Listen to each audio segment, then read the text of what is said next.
film tourné entièrement, premier long métrage tourné entièrement en images de synthèse, et premier film au box-office américain de l'année 95.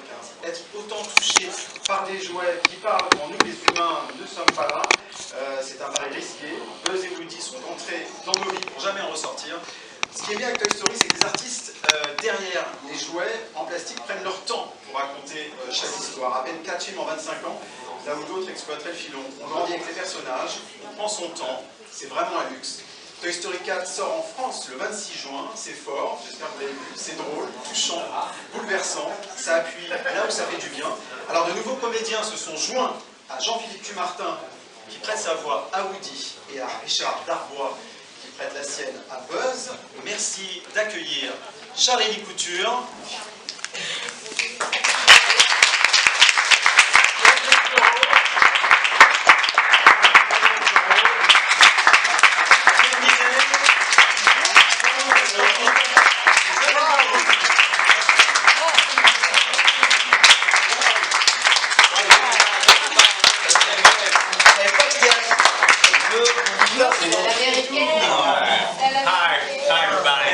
Merci à tous d'être là, merci beaucoup. Nice to meet you. Nice to meet you. Est-ce que vous vous souvenez de la première fois que vous avez vu Toy Story? Je suppose le premier, ou pas. À vous de nous dire qui commence. Sa première rencontre avec Toy Story. Moi je m'en souviens très bien. Place Clichy, Vétler, avec des copains. Et après on est allé faire un McDo et c'était une journée absolument parfaite. Je me souviens très bien, ouais. Je me souviens très bien parce que c'était un peu un choc, on n'avait pas vu ça. Visuellement, maintenant on est très habitué, mais on n'avait pas l'habitude de ce rendu de réalisme et puis de cet humour. Non, je me souviens très bien. Pierre. Moi je ne m'en rappelle pas aussi bien parce que j'avais vraiment 6 ans, mais Buzz l'éclair était mon jouet préféré pendant 10 ans. Donc Toy Story a marqué ma vie vraiment et a révolutionné ma façon de voir ce que pouvait être un scénario d'un film destiné aux enfants mais avec 12 niveaux de lecture dont je profite encore aujourd'hui en me disant ah ouais il y a ça, tout à l'heure on parlait avec Audrey, elle me disait des trucs qu'elle avait vus dans des scènes où je me disais mais c'est vrai qu'il y a aussi ça, il y a aussi le dilemme de ce personnage qui est presque existentiel parce que c'est une fourchette mais qu'il n'est pas vraiment une fourchette, enfin voilà. Je crois que vous n'étiez pas né en 95, mais vous vous souvenez votre premier souvenir de Toy Story? Mon premier souvenir, donc c'est il y a 25 ans. J'écoute Radio Nova et il y a une chronique qui est l'ancêtre du cinéma de Jamel, qui était sur Radio Nova. Et c'est, je crois, la première chronique de Jamel sur Radio Nova pour le cinéma, et c'était Toy Story. D'accord. Ça m'a donné envie de voir le film. Voilà.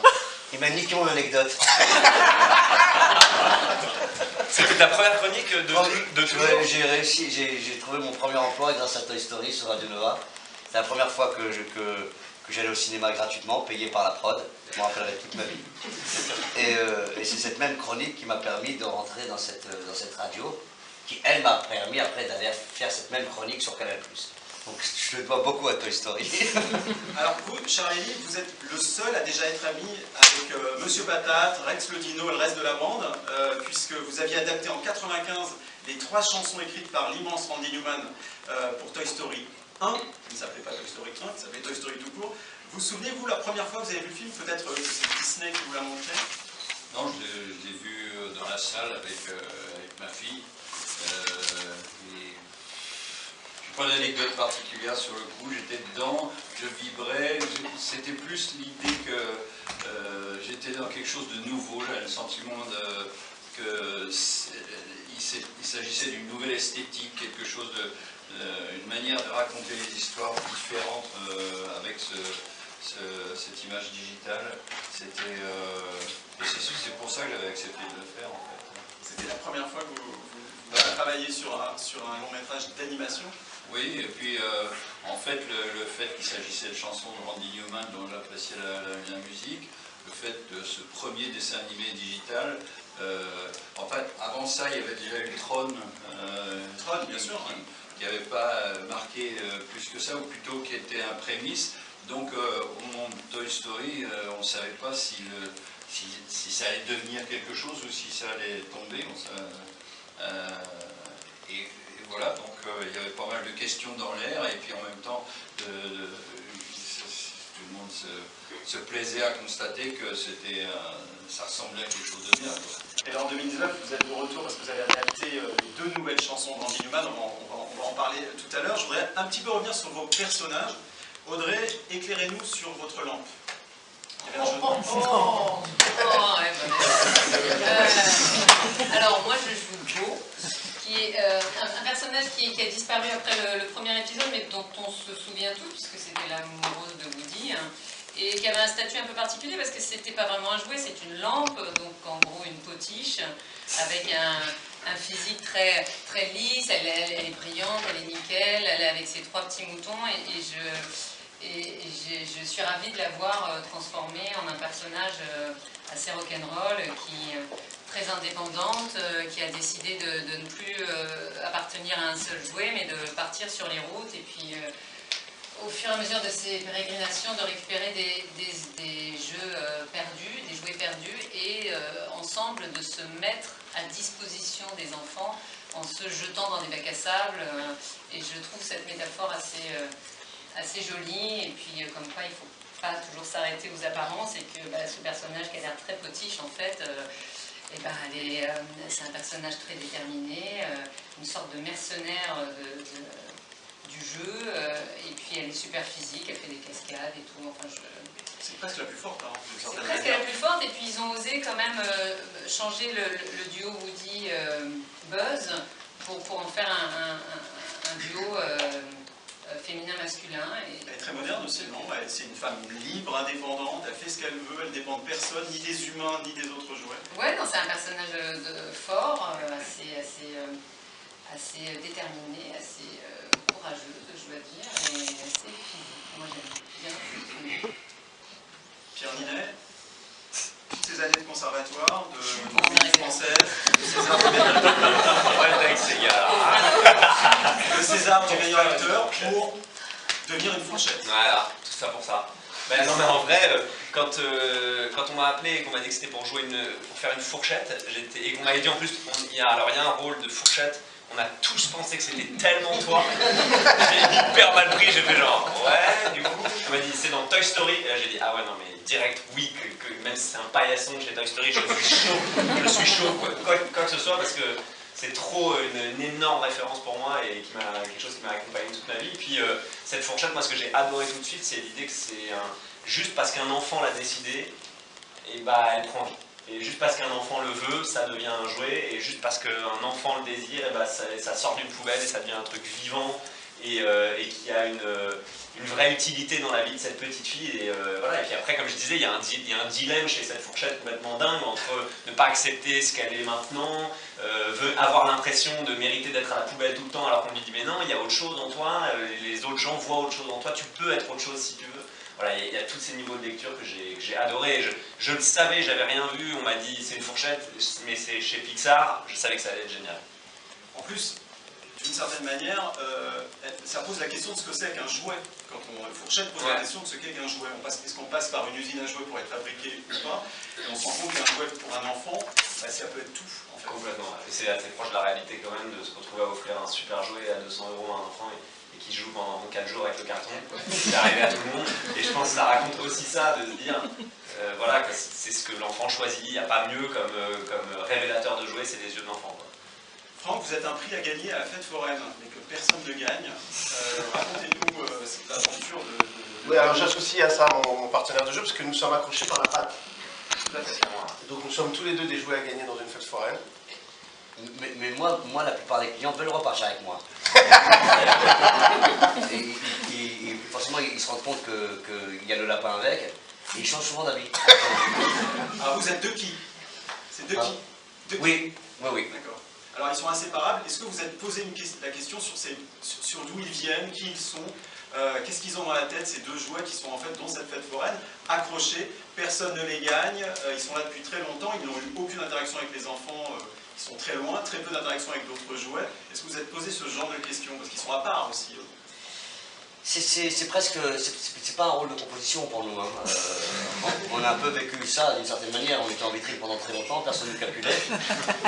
Et on a tapé des pieds et des mains pour essayer d'exister comme eux. Hein. Et on a tout fait pour sortir de cette fête foraine. comme eux d'une certaine manière. Non, je voudrais juste revenir sur Toy Story et l'impact que ça m'a fait la première fois. Évidemment, j'ai pu faire cette chronique sur Radio Nova et avoir ce job. Mais au-delà de ça, ça m'a frappé. Cette idée, je l'ai trouvée extraordinaire de faire parler ces jouets. Parce qu'on s'est tous demandé que faisaient nos jouets quand on était là. J'avais le téléphone, le fameux téléphone. Et je me souviens que quand je suis rentré à la maison, il était encore là, le téléphone. Et de m'être dit... Je suis sûr que tu parles quand je suis pas là. Et j'ai essayé de le prendre en flagrant délit une fois ou deux, tu vois. En ouvrant la porte rapidement comme ça, tu vois. Ça m'a frappé parce que ça fait appel à l'imaginaire tout de suite. On rentre chez soi différemment après avoir vu ce film, je trouve. Charlie, comment vous avez travaillé sur l'adaptation des 2 nouvelles chansons écrites par Randy Newman? Comment ça s'est fait? Ça s'est fait d'abord que j'étais content qu'on repense à moi tant d'années après. On pense toujours à vous, Charlie.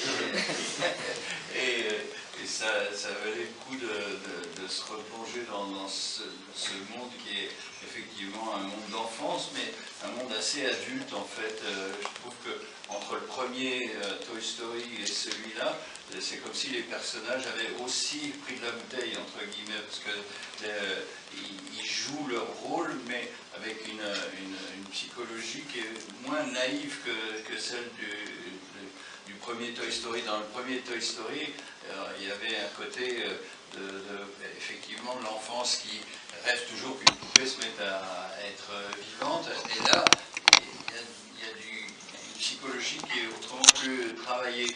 Donc il en va de même pour la traduction, ou plutôt l'adaptation des chansons de Randy Newman. C'est pas seulement le fait de faire du mot à mot, mais c'est de trouver des mots que je peux porter, quoi, que je peux dire. Et même si au départ ils imaginaient qu'il faudrait 3 jours pour l'enregistrer, en fait à l'arrivée, une fois que c'était avec les mots que je connais, si je puis dire, ça s'est fait très vite avec beaucoup de naturel. Et même la chanson que j'ai réinterprétée d'origine, j'avais un peu, je redoutais, si je puis dire, de repartir dans les mêmes bases. Et puis à l'arrivée, ça s'est fait avec naturel, comme si on rejoue un rôle. Moi, je fais ça pour m'amuser, donc voilà. Faut le prendre comme ça. Audrey, c'est la première fois que vous doublez un personnage de film d'animation. Oui. Vos camarades avaient déjà travaillé sur d'autres films d'animation, je crois, dans Vous faisiez la peur, dans Vice Versa, Royal Corgi, c'est ça? Et puis Dr. Dolittle, si je me souviens bien. Hamster. Félicitations. Café ce qu'il peut. Audrey, vous avez déjà fait du doublage, entre autres sur Mission Impossible 3. Est-ce que ça change quelque chose que de faire du doublage sur un film d'animation?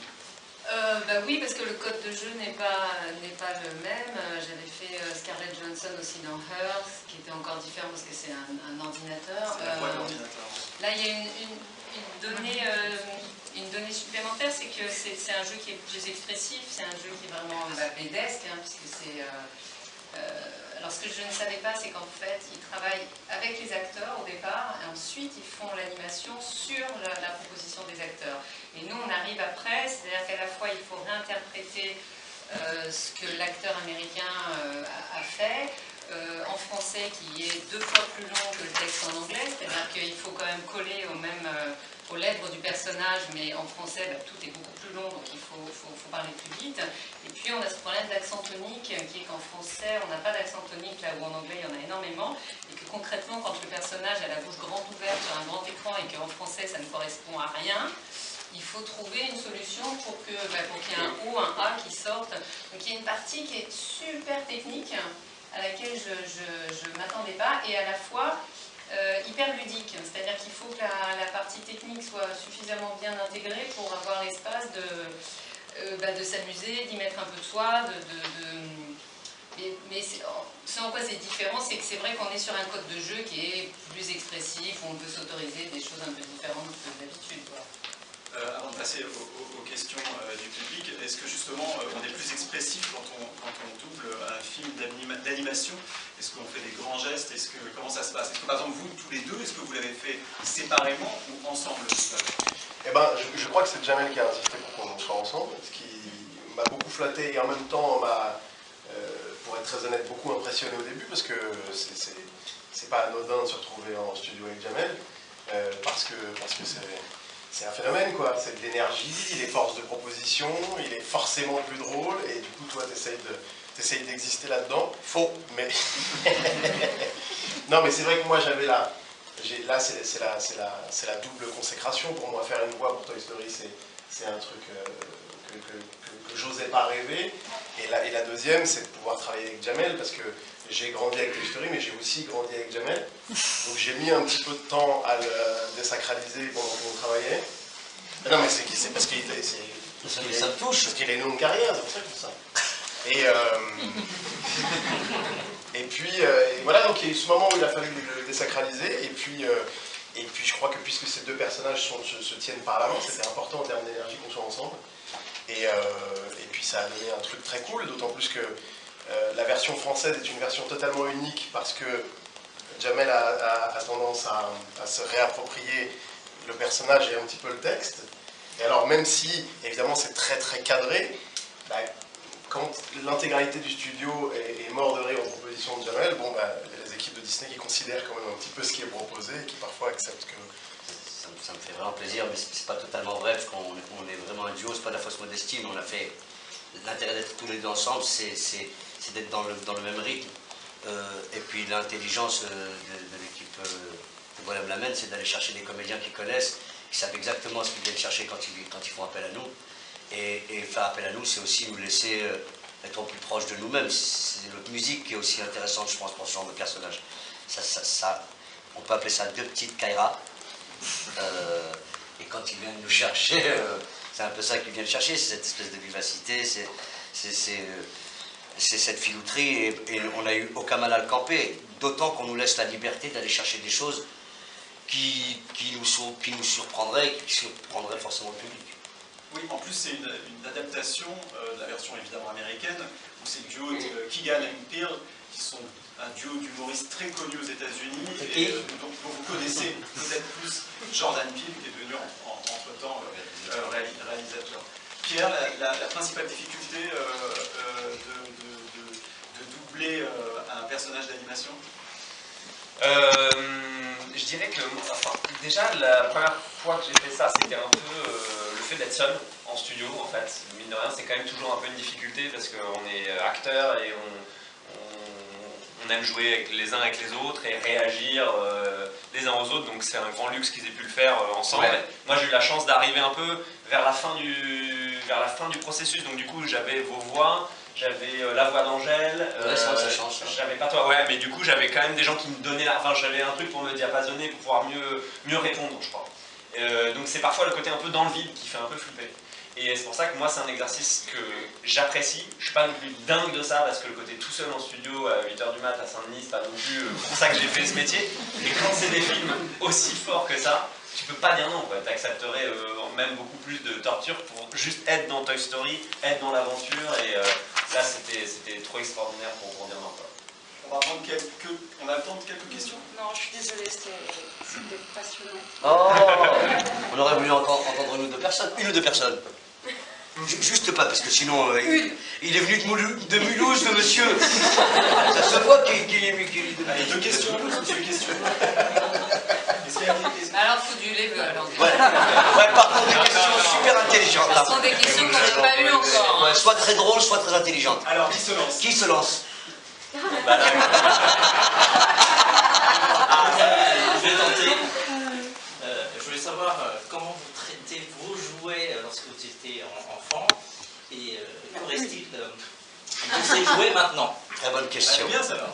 Alors là, tu t'en tiens bien. On va laisser répondre le cerveau. Bien.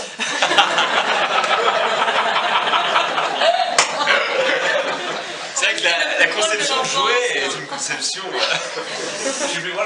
Je sais pas, les jouets, non, comment non, mais moi ça m'a beaucoup touché cette histoire d'imaginaire dans le film, de se dire que n'importe quoi peut être un jouet, parce que ma maman était professeure d'art plastique, et donc je faisais beaucoup des trucs en terre, mes sœurs aussi, on faisait des trucs à la maison, en papier, craft, en machin.